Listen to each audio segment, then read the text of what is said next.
Good afternoon. I call this hearing to order. I'm going to thank everyone for joining us this afternoon for our committee's official remote hearing. I want to make sure to note some important requirements of this hearing, according to the House rules. House regulations require that members be visible through a video connection throughout the proceedings. Please keep your cameras on. Also, if you have to participate in another proceeding, please exit this one and log back in later. And remember to remain muted until you are recognized to minimize background noise. Even before the COVID-19 pandemic, technological advancement and changing trends in the labor market were disrupting jobs and the skills needed to perform them. The coronavirus pandemic has in many ways accelerated these changes and highlighted the urgent need for workers to have the knowledge, skills, and abilities needed in the 21st century economy. Workers and businesses in every industry, especially those hardest hit by COVID-19, must figure out how they can adapt to these changing conditions. In particular, small firms have a harder time finding the employees that fit their needed skill sets. However, as we all know, small businesses will need to play an outsized role in getting the country back to work.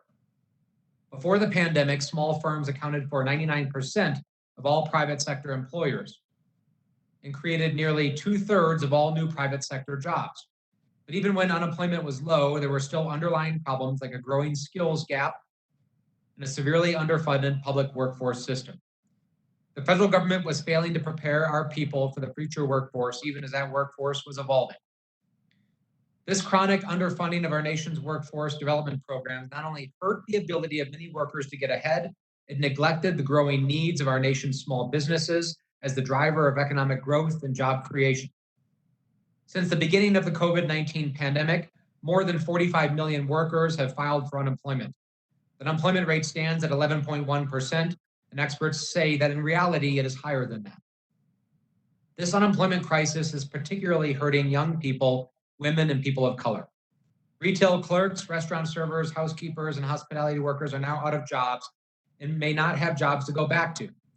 Some experts estimate that upwards of 42% of jobs that disappeared during the pandemic may never return. And this is why we are here today, to discuss at length how to empower our nation's workforce with the skills needed for the 21st century and to help small firms rehire and retain more employees.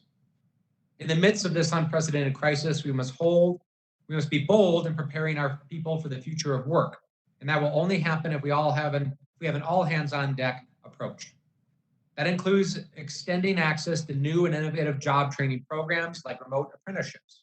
It means we must facilitate intense collaboration between federal, state, and local governments, the private sector, and our nation's colleges and universities to determine what skills need to be trained and how to help employers find talent. And it means we might need to rethink incentives we provide employers, especially for small businesses, so they are able to invest in the workforce that meets the needs of their particular industry. I look forward to hearing from our expert witnesses who will be able to tell us much more about the changing nature of work and the skills necessary to get ahead in the 21st century, as well as the way the local workforce boards, community colleges, and federal policy can help smaller firms find the workers they need to grow and once again become the driver of economic growth and job creation. Again, I want to thank the panelists for joining us here today, and I now yield to the ranking member, Mr. Balderson, for his opening statement. Thank you, Mr. Chairman, for holding this hearing today. The coronavirus has dealt a devastating blow to our nation. Neither our people nor our economy is immune to its negative impacts. However, Americans are resilient and strong. Our healthcare providers have fought tirelessly to save lives. Our school systems have rapidly evolved to meet remote learning demands. Many of our small businesses, from restaurants to manufacturers, have adopted to overnight challenges, loss of revenue, and ever-shifting local and federal guidance. I'm inspired by the flexibility, agility, and creativity of small businesses in my district and across this country. They demonstrate the confidence we need during the recovery phase. According to the Department of Treasury, the Payroll Protection Program, also known as the PPP, supported 51 million jobs. This means PPP supported over 80% of all small business employees nationwide. I was proud to work with Congresswoman Angie Craig, who also serves on this committee, to ensure the program would remain available through August 8th. As states continue to move into the next phases of this public health emergency and lift restrictions, Congress must do more to prepare and protect small businesses and their employees. Many are facing atypical expenses, such as the purchase of personal protective equipment, PPE, to safeguard employees and customers, and on top of recent unexpected declines in revenues. To ease the burden, I introduced H.R. 7216, the Small Business PPE Tax Credit Act, with my fellow Small Business Committee member, Representative Joyce of Pennsylvania, and two partners from across the aisle, Representative Brenda Lawrence of Michigan and Representative Mike Quinley of Illinois. Under the Small Business PPE Tax Credit Act, certain small businesses and nonprofit organizations would qualify for a tax credit of up to $25,000 for the purchase and installation of PPE intended to reduce the risk of COVID-19 transmission. In addition to the PPP, new and returning employees will need training on social distance requirements and other coronavirus-related changes, procedures, and regulations. Both employers and employees will need clear guidance and accessible resources from their local, state, and federal governments. Here's another opportunity for us to work together. Our workforce has the flexibility, agility, and creativity to meet the demands of our new normal. Now, it just needs Congress to support them in this effort. Thank you, Mr. Chairman, and I yield back. Thank you, Mr. Balderson. Appreciate your comments and all of your hard work and the work you're doing on both sides of the aisle to address this issue. I'd like to take a moment to explain how this hearing will proceed. Each witness will have 5 minutes to provide a statement, and each committee member will have 5 minutes for questions.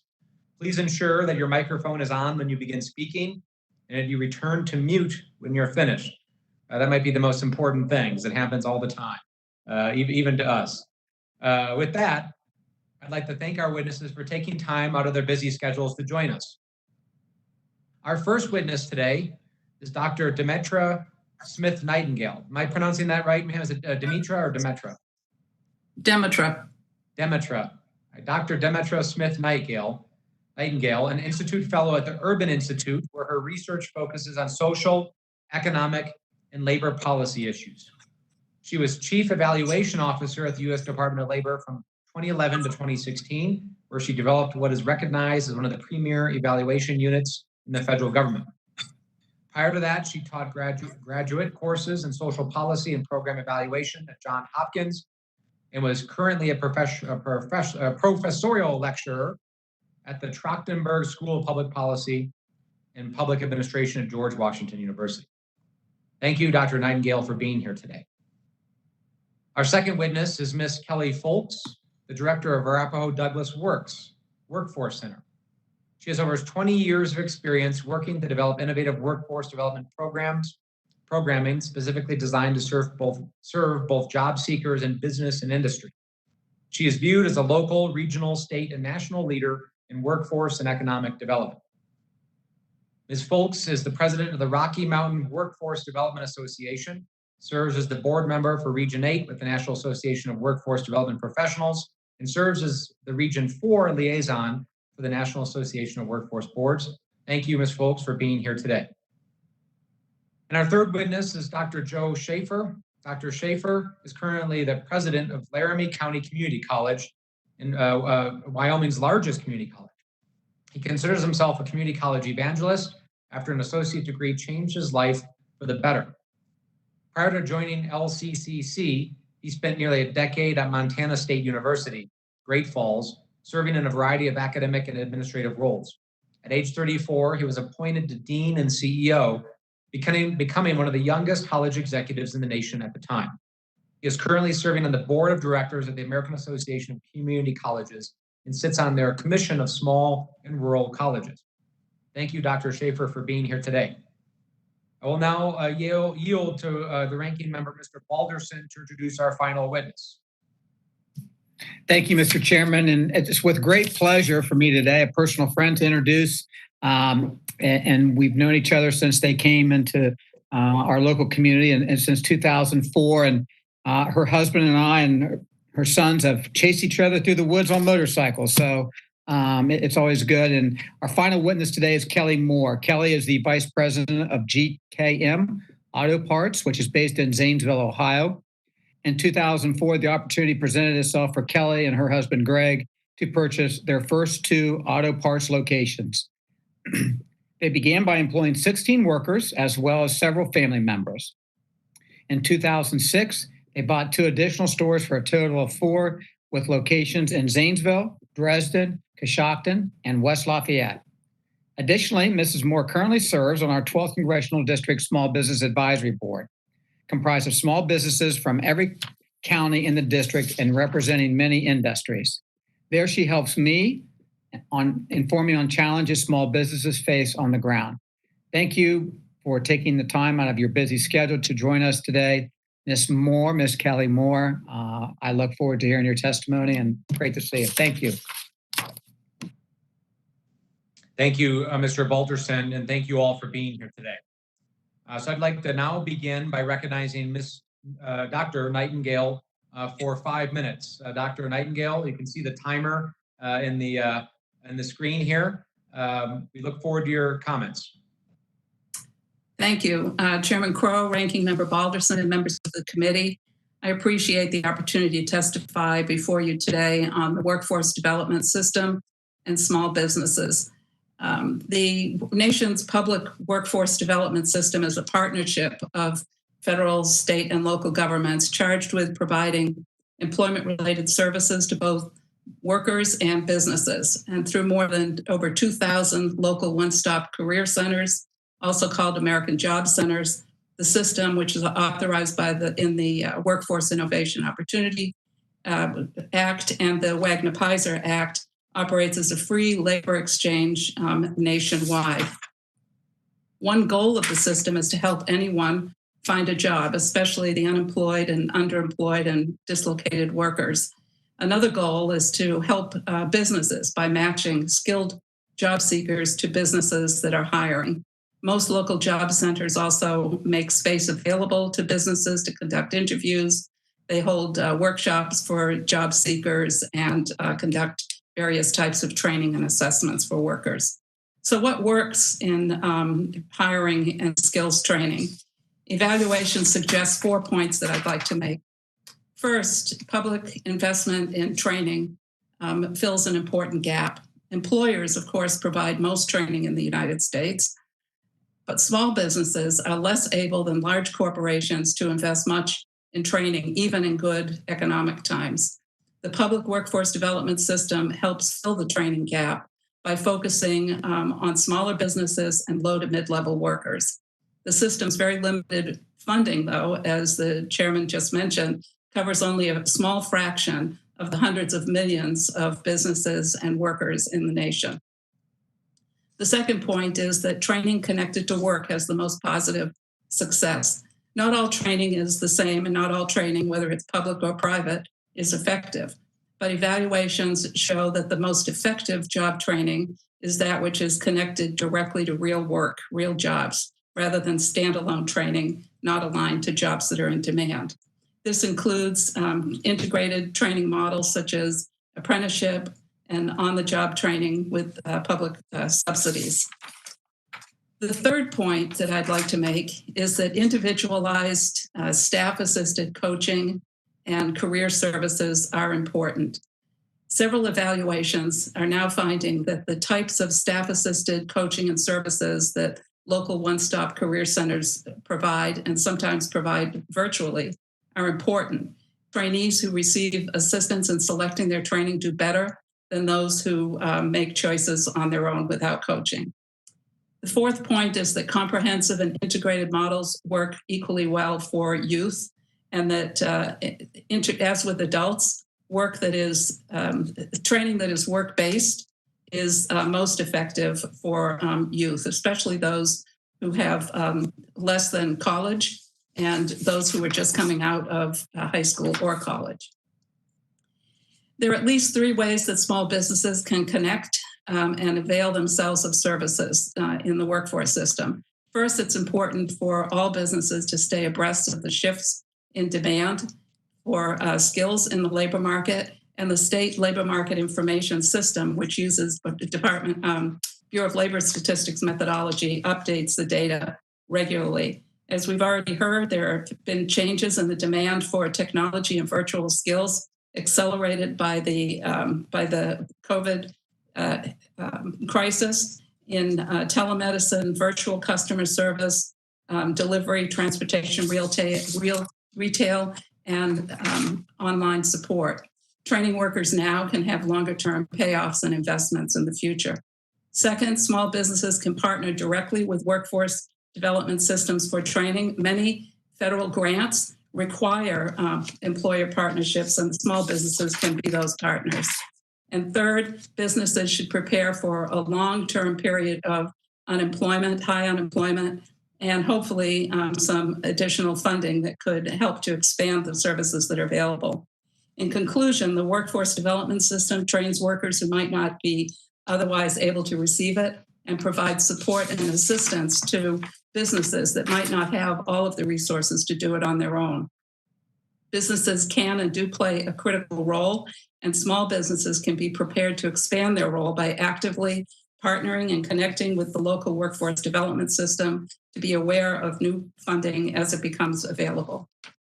Thank you. Thank you, Dr. Nightingale, and perfect timing as well, I will add. So appreciate your comments very much. Ms. Folks, you are recognized for 5 minutes. Good afternoon. I want to thank the subcommittee for the opportunity to discuss the needs of the workforce system. Although WIOA has not been cut at a national level, unfortunately, the current formula utilized for allocating funding to states and then locally lags with the market and the current demands. Therefore, it makes it very difficult at a local level to provide the level of service delivery needed, especially during times such as this. The WIOA system has not been funded nationally over the past several years at a level to keep up with the demand or the speed of the market. In order for the workforce system to meet the demands of the job seekers and business during the pandemic, the system needs resources and funding. During the Great Recession, the workforce system was put to the test, receiving an influx in funding to serve the communities through a variety of mechanisms. The system as a whole rose to that challenge. This type of bold and decisive action is needed even more today with the current economy devastated by the pandemic. Please consider additional resources added to the overall WIOA and Wagner-Paisley funding streams, additional resources for youth employment programming, and additional resources for local areas to be able to provide more robust business service delivery, which allows for the innovation needed to meet the demands of business, in particular, small businesses. Our response to COVID-19 has taken the workforce system nationally and within Colorado to the next level. When the state of Colorado shut down for several weeks during the height of cases in our state, we had less than 48 hours to get all of our services remote and virtual. Many local regions in Colorado developed and implemented local call centers to assist the state with the influx in demand on the unemployment calls to the system by job seekers and businesses. All services went virtual with absolutely no stop in service delivery to the job seekers or the businesses. The offices have reopened. However, due to the significant positive results in offering virtual service delivery, both service models now continue to date throughout the state. The current trends that we are seeing nationally within the state of Colorado and at a local level include people not going back to work with the company that they were furloughed from due to the company either closing or the particular job no longer available. The need for layoff aversion methodologies and incumbent worker training availability to put in place with more flexibility to ensure that businesses can continue to retool and skill up their current workforce rather than lay off. Although work-based learning is a key factor in being able to put funding into local businesses, right now businesses are having trouble with having the time to look into developing apprenticeship programs or allow for on-the-job trainings. They do not have the bandwidth. Flexibility in being able to pay 100% for a period of time of a job seeker's on-the-job training is needed. A need for more flexibility in the formula funds so that local communities can build the programming needed to put people back to work quickly, And public service employment should be reexamined to be able to place unemployed individuals in opportunities which assist both our local governments with recovery and their families with a paycheck.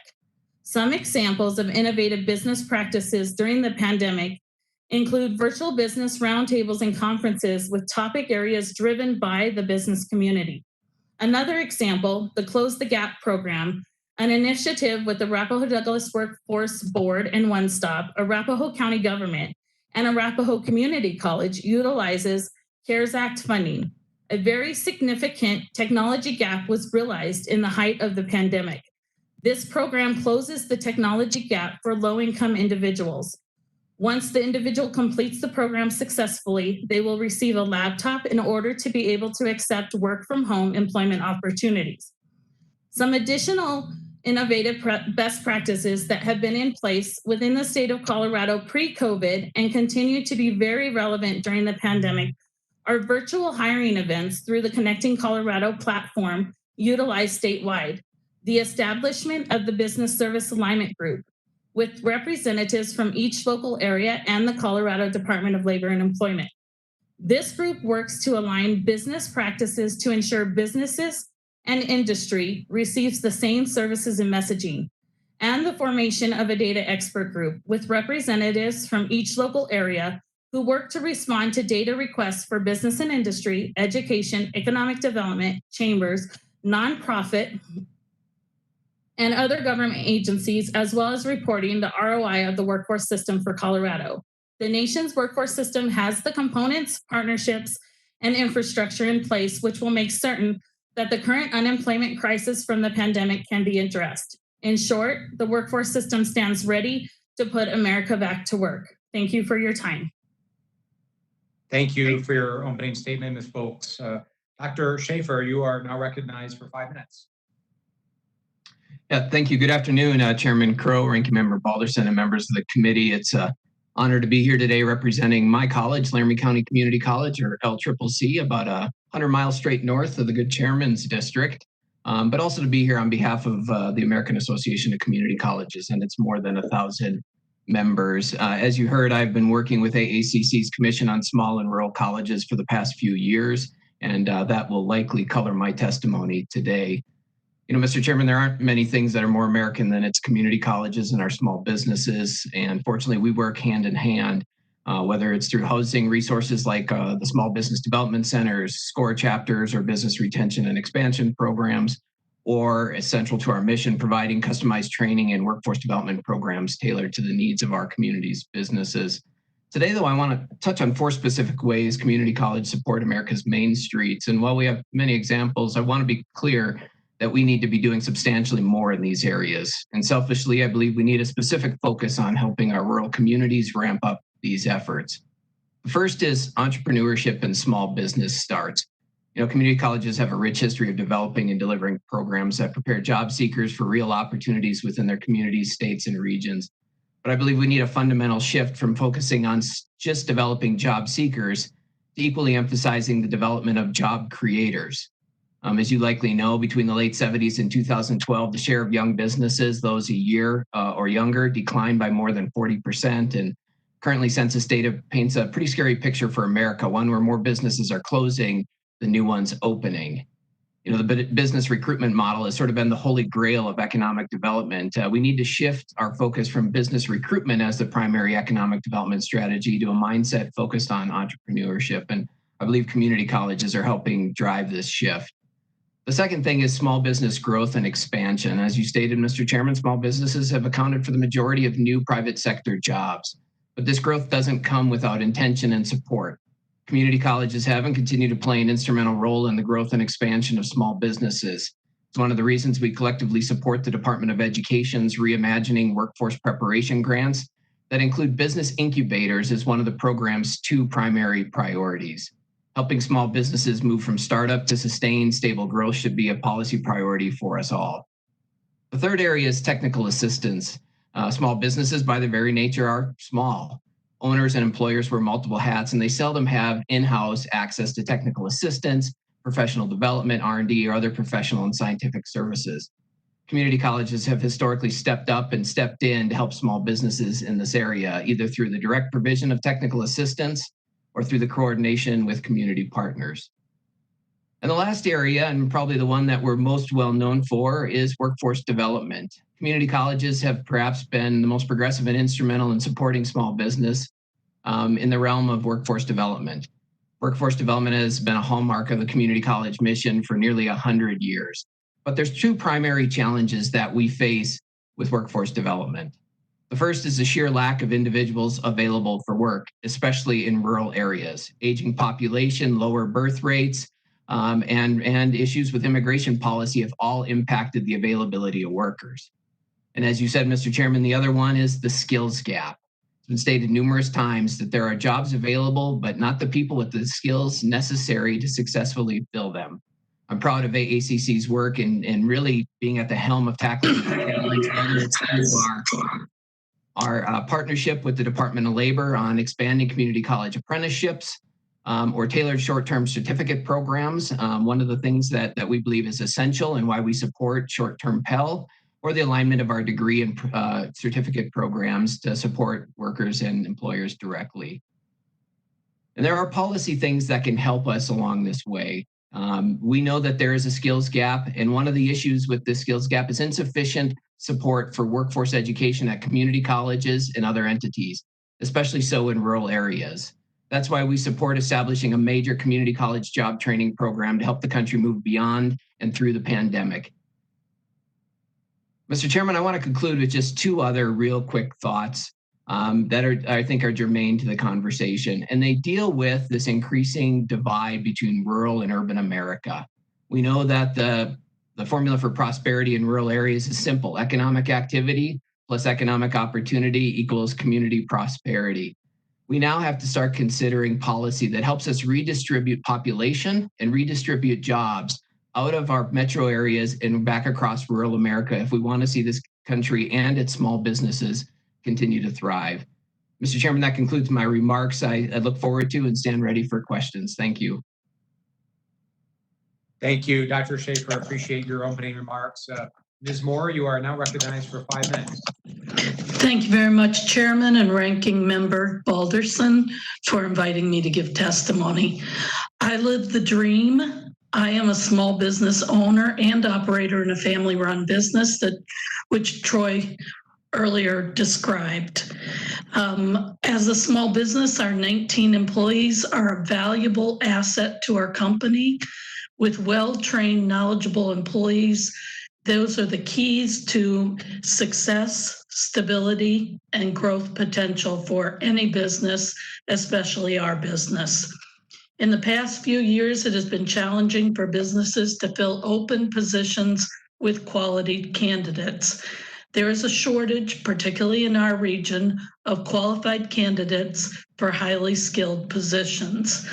The National Federation of Independent Businesses reported from the results of a member survey in 2019 that 22% of small employers who have hired an employee for their most skilled position in the last 2 years lowered the minimum qualifications for applicants that they previously required, and 24% lowered them for the most common, less skilled positions.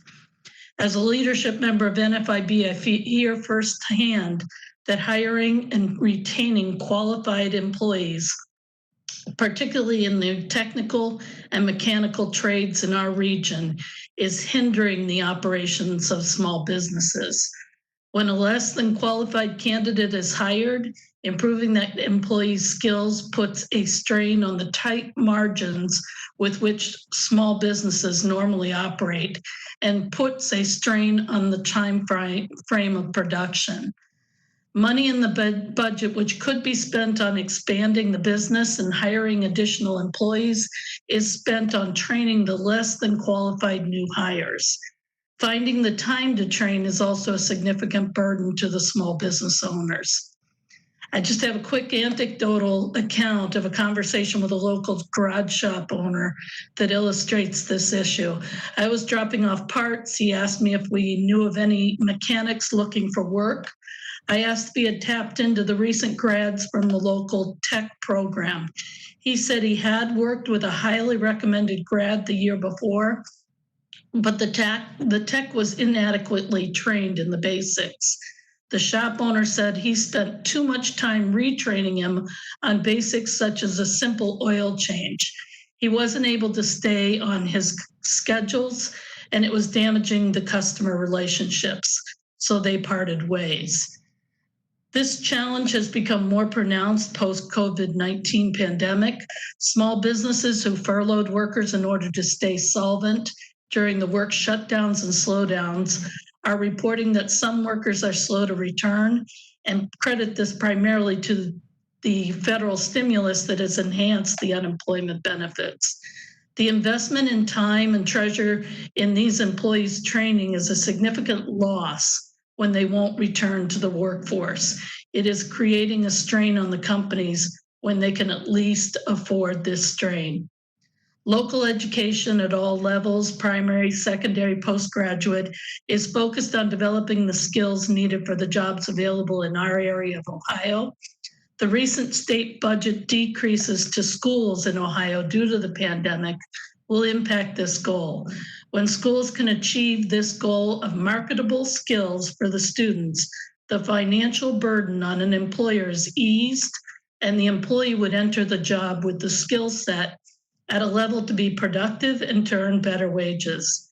Training budgets could then be spent on boosting employees' skills or on wages and benefits to retain that employee, which would benefit both the employee and the employer. Also, valuable to small businesses is a focused and robust retraining program available to assist the displaced workers and adults with a desire to learn a new trade, of which we in the small business community feel there will be a significant number. A larger investment in this arena would reap benefits not just to the employer, but to the quality of life for the employee and the community. I believe a consolidated effort between federal and state agencies related to training and vigorous marketing to those small businesses regarding these programs would be most helpful. Thank you very much for your time. Thank you for those comments very much. So there's an awful lot to talk about with everything that you all mentioned in your opening statement. So there's a lot of content here, and it's obviously a very important topic right now. So I'm going to begin by recognizing myself for 5 minutes for a few questions before we go to the other members. So I'm going to begin on the issue of the technical skills and trade apprenticeships. Because I know there are apprenticeships that can be virtualized, that we can make virtual, but it's awfully hard to train somebody to be a pipe fitter, an electrician, a plumber, a diesel mechanic in a virtual setting. So I would really love to hear from you. How are we doing that? Are we able to do that in part virtually, but also do in-person resident training programs? I'd love to hear your experiences with those programs in particular. Maybe we start with, we can start in reverse order from the order of the statement. So Ms. Moore, I'd love to hear your thoughts. What I'm hearing from our customers in the diesel mechanic area particularly is that what is being addressed is how to break an engine down, how to refit complicated processes in the diesel mechanics. What the business owners tell me is that they need them to have good sets of basic skills so they can build on that with training. They often don't take somebody, a recent grad, and ask them to tear apart an engine and put it back together. But they do need the employees to have a firm understanding of basic skills. Thank you. Thank you, Ms. Moore. Dr. Schaefer, I mean, you're very much on the front lines of this issue. How are you doing it at your college?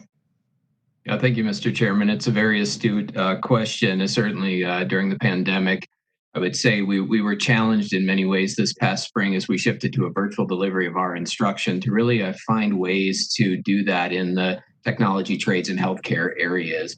I would say I was quite pleased and impressed, and I think across the nation we saw some great innovation come out of our instructors, and have a great story of my automotive tech faculty member strapping a GoPro camera to his head and doing virtual real-time labs with individuals out from their home or in their own garages or their own shops.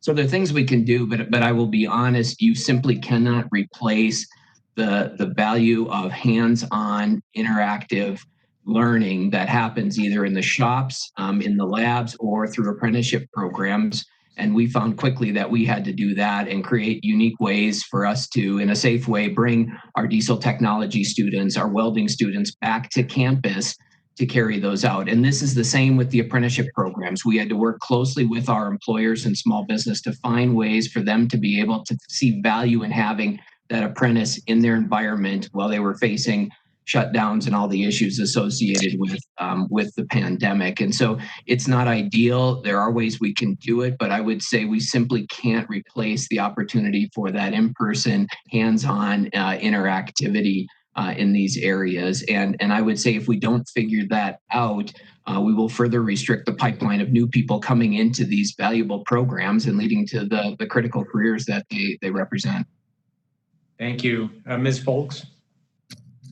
Thank you. Yes, I would agree with Joe in the matter of that. It's very difficult when it's not in person for the trades, but what we have been doing as a workforce system is working hand in hand with our community colleges and our different trades to look at how do we work through the social distancing, no different than us coming to work ourselves. So how do we work through the different social distancing guidelines? How do we make sure we make it safe, but that we get them back into training and get them back into the shop so that they can get that on the job training? Lockheed Martin actually uses all technology to train, and we have been able to keep that apprenticeship program going through utilizing those methodologies. Thank you. Dr. Nightingale. There are a number of creative examples. You've heard of some of them in community colleges particularly. And I'll just highlight that the Urban Institute has a forthcoming report that will be available shortly in a couple of weeks that has some examples of sort of combining virtual and work training. So those would come from some of the federally funded grants programs over the past decade. Great, thank you. So my time has now expired. I think I'll have some additional questions, but I do want to make sure we get to all the other members first. So let's begin with the ranking member, Mr. Balderson. You are recognized for 5 minutes.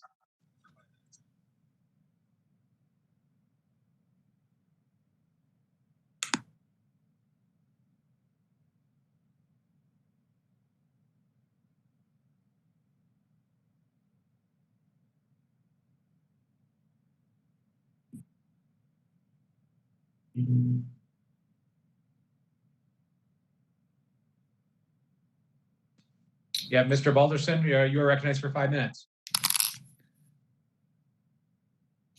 Thank you, Jason. Sorry about that. I lost everybody for a second. My first question for the full panel, and whoever wants to jump in, jump right in, but every community has felt the ripple effects from the government mandated closures. Why is workforce development a key aspect to our recovery at the community, state, and national level?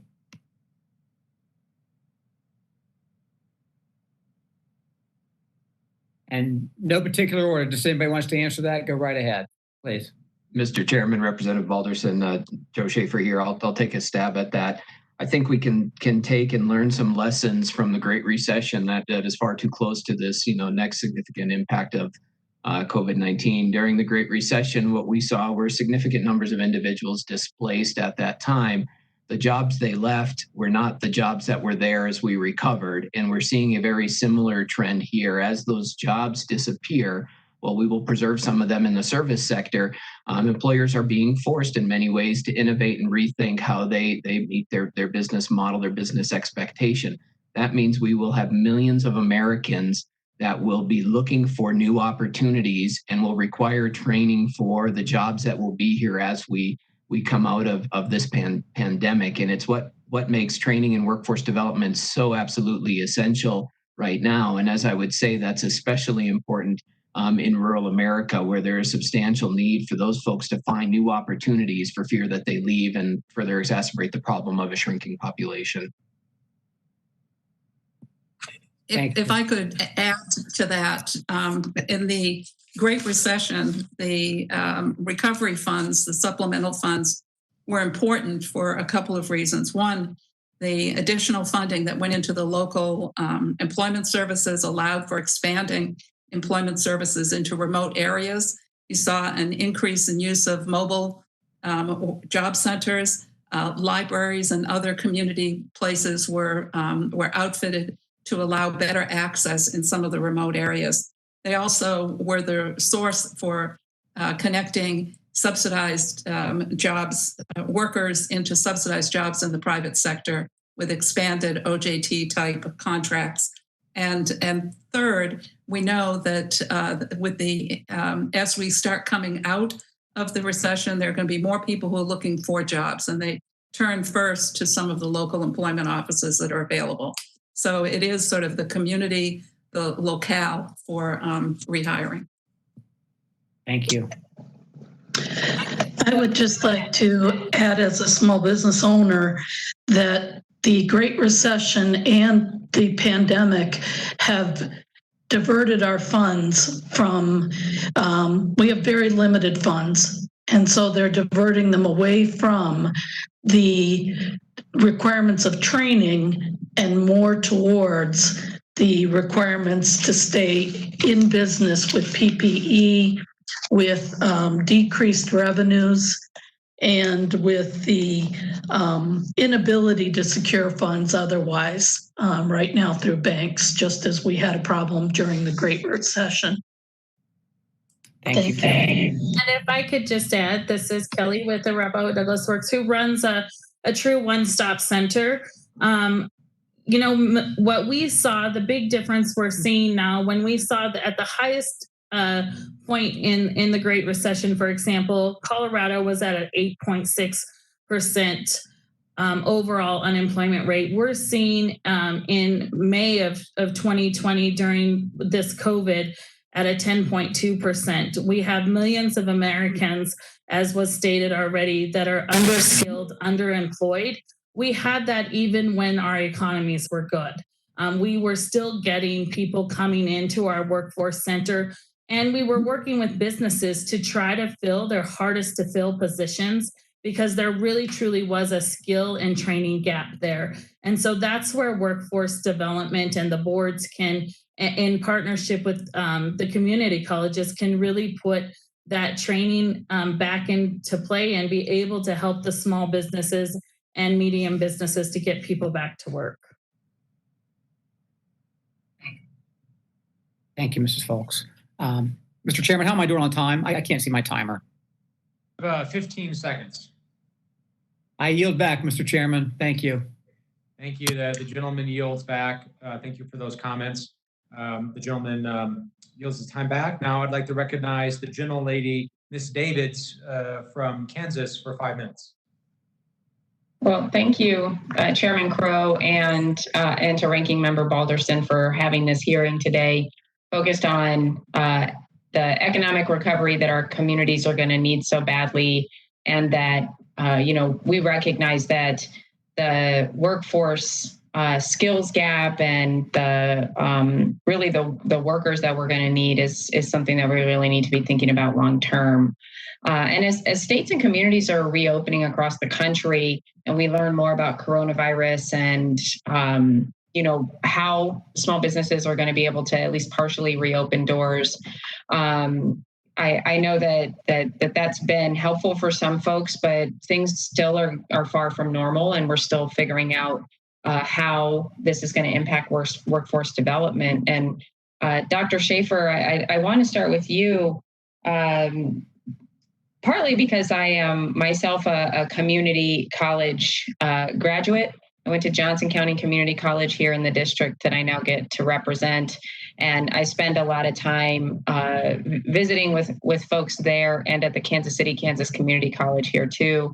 And I know that the education and training opportunities that community colleges provide are important, essential, and actually a lot more innovative than I think people usually recognize, kind of mainstream. So I'm curious, I know you had mentioned the GoPro technique and some of the other things that folks are trying to do right now for the current students. I'm curious what it's looking like for folks who are reaching out and might be interested in enrolling. And I guess I'm wondering, what are folks saying to you? Are they asking you if it's how you're adapting? Are they asking what you see as the biggest needs? And I'm just curious what folks are asking you about. Thank you, Mr. Chairman, Representative David. Yes, Johnson County Community College, one of the finest community colleges in the nation. It's great to hear that you're an alum and support that institution and others.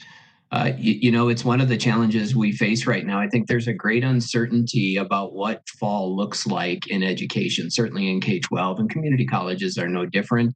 For the high demand programs and the high demand careers, many that we're talking about today in healthcare and the tech and trades areas, those require some type of face-to-face interaction. And I think as the colleges are waiting for perhaps better guidance, perhaps we're all waiting for better guidance on how we safely operate in this environment, so are people. And what we hear mostly from individuals is, I know it's an opportunity for me to come back. There may even be money on the table to encourage me to come back to college, but I can only do that if it's truly safe. And so I think a lot of folks are waiting to see what the reopening plans of higher education and community colleges are looking like. To give you a quick number, our applicants are substantially up for fall. Our enrollment is substantially down, which tells us many individuals are waiting to see essentially what happens. The other issue is just life. Our biggest opportunity for retraining is adults in this country at this point, especially adults without a post-secondary credential. Getting them to find a way to navigate their own personal lives right now and the economic and social pressures on them and come back to college, I tell you, it is a significant lift, but it's one we've got to figure out. Yeah, and then I appreciate that. And you mentioned earlier the idea of supporting job creators, and in addition to figuring out ways to help us get to a workforce that is, meets that skills gap that we keep seeing. Dr. Nightingale, I'm curious from your perspective what you're seeing in terms of the kind of entrepreneurial movement and that sort of thing, big picture, going into all of this. I don't know if folks are looking at that sort of thing, but I'd be curious if you are. I guess there are 2 points that I'd make. First, certainly entrepreneurial sort of self-employment and new business development is critical, but it isn't necessarily for everybody. And so it has to be very carefully planned so that there is a real business plan and an understanding of what it takes. People sometimes think it's easy to start a small business, but I know that the small business owners here, Mrs. Moore and others would agree that it is not easy. You have to have a lot of planning. The second thing is that there are probably more opportunities for entrepreneurial endeavors today because of the technological advances that are available, so that there are some opportunities. The gentlewoman's time has expired, so I apologize. I'm going to have to loop back on that point at a different time. Thanks, Chairman. I yield back. Thank you. Now I'd like to recognize the gentleman from Oklahoma, Mr. Hearn. Mr. Hearn, you are recognized for 5 minutes. Thank you, Mr. Chairman, Ranking Member Balderson. It's great to be here today and great to see the witnesses. I apologize I had to step away for another simultaneous meeting, but I didn't catch all the witnesses' testimony. But certainly being a small business owner for over 35 years, and this would be the 4th of these type catastrophic events. Obviously, the best is, and I put that in quotes, is to last. And so we always learn from these events, or we should be learning, and those who learn come out stronger, and those who don't usually don't come out. We've talked a lot about what you all are doing or really kind of put a lot of onus on that. I want to get to that in a second, but we have pumped in Congress, and this is a very bipartisan committee, and we recognize the importance of small business and those entrepreneurs that create so many jobs in America. And we have put a lot of money into, I'll call it the system, the economy over the last 3.5 months. And particularly money into individuals' pockets, extra $600 a week that expires in a couple of weeks, direct stimulus checks, have conversations on both of those next week. What have you seen from citizens?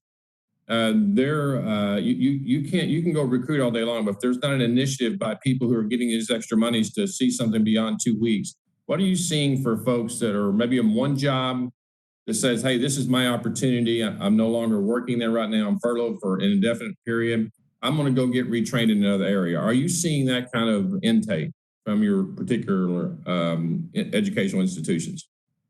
Anyway, yeah, we can start wherever. Ms. Nightingale.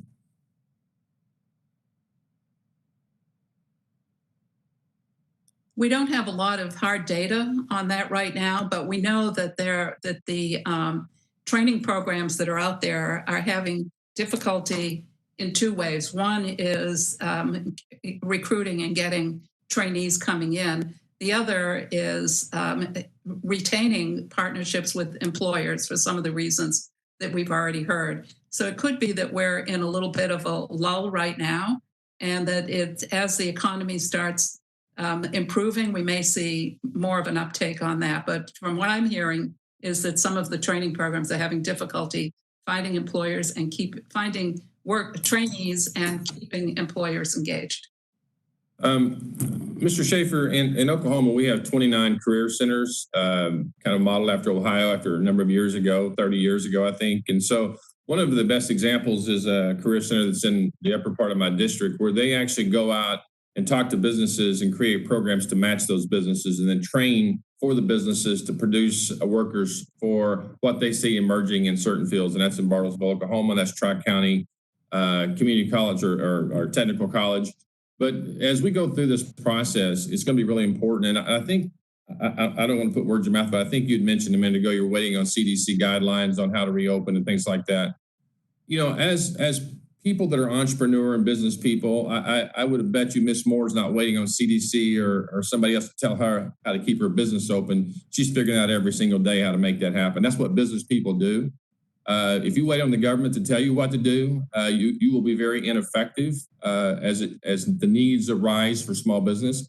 I would encourage each of you, and this is not a scolding, this is an encouragement, to not wait on the federal government to tell you what to do. The best ideas come from out in the communities, out in the, you all are very, very bright people. You have got great institutions. I assure you, no small business person that's worth their salt is waiting on the federal government to tell them how to survive. And I would just encourage you, and I'd like to ask you that question, what are some of the best bets that you're looking at that you might want to share here in my remaining 1 minute to get your schools reopened in a proper way? Because I know whether you're Democrat, Republican, or don't give two hoots about politics, it's important to educate our workforce and our children. Joe, or Mr. Schaefer, you want to start there? Yeah, thank you, Mr. Chairman, Representative Hearn. So I would tell you, no disrespect to government or Congress, we are having to act. Our Board of Trustees 2 weeks ago approved our reopening plan that has a safe but aggressive opportunity for continued education. We're going to focus where the greatest needs are. So our on-campus in-person instruction is going to be focused in the technology, the trades, healthcare areas to make sure that pipeline of those workers continues even in a pandemic. To your previous point, just quickly, Representative Hearn, we go out and we work with employers all the time to customize programs for them. They're oftentimes short-term programs and very tailored. I would say it's one of the reasons why we support the concept of short-term Pell. We have to find ways to provide financial assistance for people to quickly get retrained and back to work. Thank you. Mr. Chairman, thank you. I yield back. The gentleman yields back, and I believe the members present have all asked questions at this point. So if additional members join, we'll give them an opportunity. But I do want to go for a quick second round, and I will start by giving myself an additional 5 minutes. This issue of the urban-rural divide that Dr. Schaefer and the others referenced earlier is of particular interest to me. And I think one of the issues, we've actually had some hearings on the broader committee on this in the past, and I'm doing some work with Senator Inhofe and others on this issue, is the issue of broadband, right? Which is really the long pole in the tent for so much of this in terms of, how do we make it as easy to start a business or to run an apprenticeship program or a job training program in Wyoming as it is in New York, as it is make it as easy in Oklahoma as it is in California, leveling the playing field here. So I would just love thoughts from all of you and in terms of the impact of broadband and what you think we need to be doing more of at our level. Maybe we start with Ms. Folks on this one. Thank you. Yes, I think that is a serious issue, not being able to have the availability of broadband in the rural areas. It's also a serious issue that we've seen through the pandemic with our lower income individuals as well. So they may be able, broadband's available, but they don't have a way to maybe pay for that and to be able to have internet services or be able to know how to access when things are shut down. And so some of the areas we're really working on is how to develop. We have sector partnerships that we're building in broadband to work hand in hand with the business and industry to really help tell us how to get it out there, how to build apprenticeships, and how to develop that. And we continue to work with our rural areas. I have some of that, not much in our area, but we continue to work with them and our community colleges on how do we develop those types of apprenticeship opportunities to be able to get that, but also then working, like I said, with businesses to get the broadband out there. One of the partnerships we do have is working to get that into our customers' hands. So part of not only paying and supporting them in training, it's also supporting them with those support services to get them that as well so that they can be successful. Thank you. With the about 2 minutes I have remaining, I'd love to hear maybe 1 minute each from Mr. Schaefer and Dr. Nightingale on that issue. And then Ms. Moore, I might loop back with you additionally in a moment. Dr. Schaefer. Yeah, thank you, Mr. Chairman. So I'll broaden that. Broadband is certainly an issue for us. It's an issue across rural America. And when I talk about Main Street, it's truly an issue on our historical main streets and trying to find a way to bring connectivity to our downtowns and smaller communities. The broader issue, I think, really pertains to infrastructure.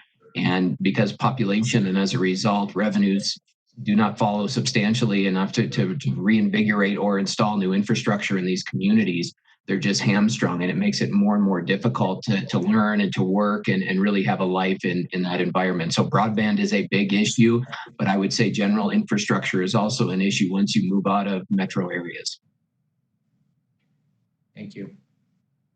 Right. I would add to that certainly additional funding for infrastructure development that's focused on IT could have a major effect, especially in rural areas, just as rural electrification many decades ago did. And with some investment on subsidized employment, which we heard a little bit about from Ms. Folks, that there could be a combined investment by Congress that is investing both in subsidized employment to provide the additional staff for facilitating the use of the technology that the investment in IT infrastructure and broadband could support. So it's a combination of developing the broadband, but then also having the technical training for people to use it appropriately. Great, thank you. Ms. Moore, in 20 seconds, do you have any thoughts on that? I do. Not only is it the availability of broadband, but it's the quality of the broadband, particularly in our area. It's very rural.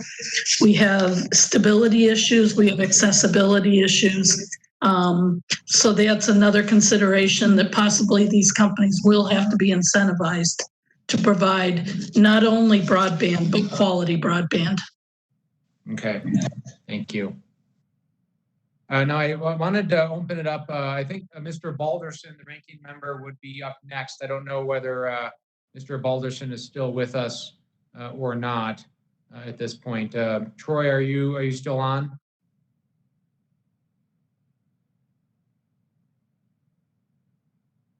Give him a moment. While we see whether he's having some technical issues, which he might, I want to give myself another 5 minutes.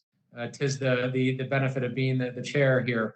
And I actually would love to maybe give each of you a minute in that 5 minutes to just ask the broad open question of if you have a magic wand and you could have Congress focus on one thing to address the biggest challenge that you're facing right now, what would that be?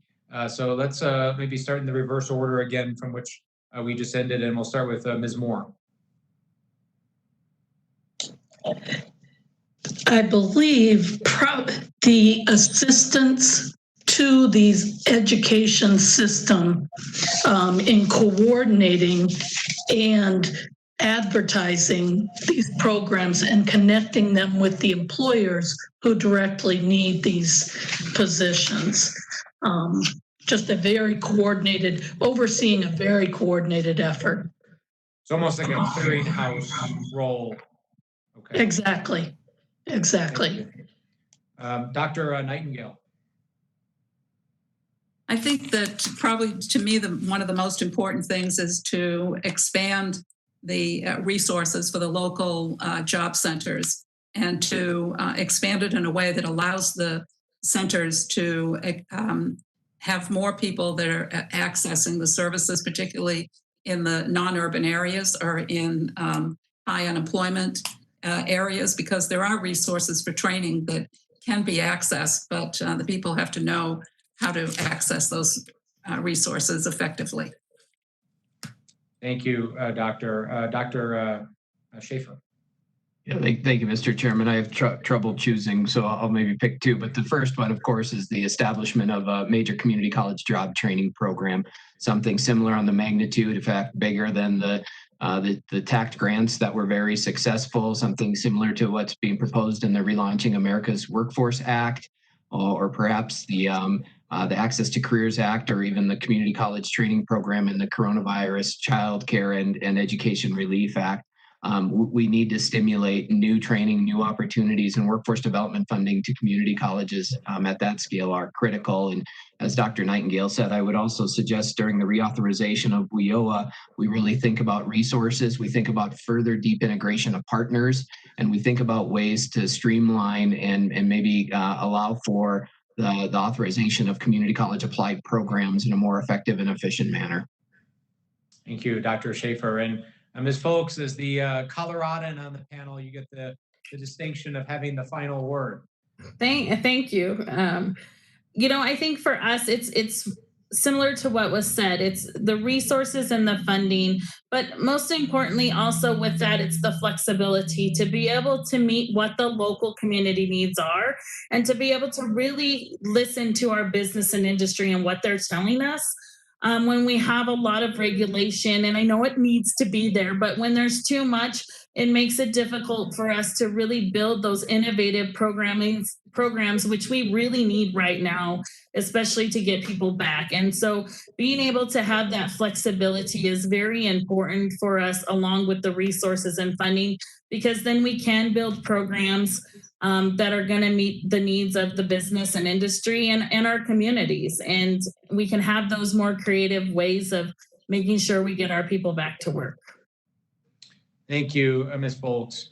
So with that, our time is run out here. I know we could probably talk for the rest of the day or days on this topic because there's really so much to do and so much to address, but we do appreciate your time. So again, thank you to all of our witnesses today for their testimony and for offering their views on how to get millions of unemployed Americans back to work. By sharing your experiences and expertise, we as the policymakers in Washington are looking at how to guide resources and also coordinate the various efforts going on. Really need to hear your perspective. So you all are where the rubber meets the road here. You are providing the direct resources, the direct training, and making it happen in your communities. And it's really your voices that are the most important for us to hear during this crisis. So thank you. We look forward to continuing to work with you and your organizations to figure out ways that we can be more helpful and help lift up all of your efforts. So I ask unanimous consent that members have 5 legislative days to submit statements and supporting materials for the record. Without objection, so ordered. And if there's no further business before the committee, we are adjourned today. Thank you. Thank you.